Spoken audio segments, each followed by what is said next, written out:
আসসালামু আলাইকুম, welcome back to my channel সুস্বাদের খোঁজে।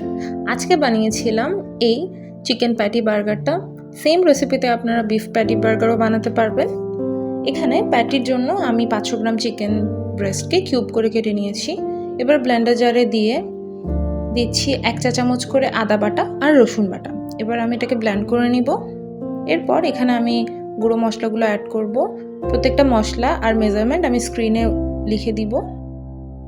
সবগুলো মশলা দিয়ে এবার ভালোভাবে মিক্স করে আমি প্যাটিটার শেপ দিয়ে দিচ্ছি।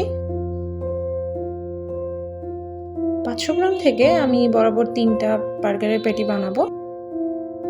তো এবার আমি এগুলোকে ভেজে নিব। ভেজে নেওয়ার ক্লিপটা কিভাবে যেন ডিলিট হয়ে গেছে। যাই হোক, এবার আমি এখানে হালকা ঘিতে বানগুলোকে টোস্ট করে নিচ্ছি। এরকম একটা রেড কালার আসলে উঠিয়ে নিচ্ছি। আমি একটা কোল্ডস্লও বানিয়েছিলাম ক্যাবেজ, গাজর কুচি আর মেয়োনিজ দিয়ে। এবার অ্যাসেম্বল করার পালা।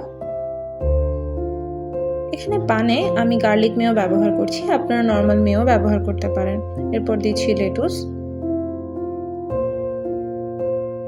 চিকেন প্যাটি, কোল্ডস্লো আর বান দিয়ে অ্যাসেম্বল করে নিচ্ছি। এই বার্গারটা বানানো অনেক ইজি আর অনেক অল্প সময়ে তৈরি হয়ে যায়। দেখতে যতটা টেম্পটিং লাগছে, খেতে এর চেয়েও টেম্পটিং ছিল। বাসায় একবার অবশ্যই ট্রাই করতে পারেন। কেমন লাগলো জানাবেন।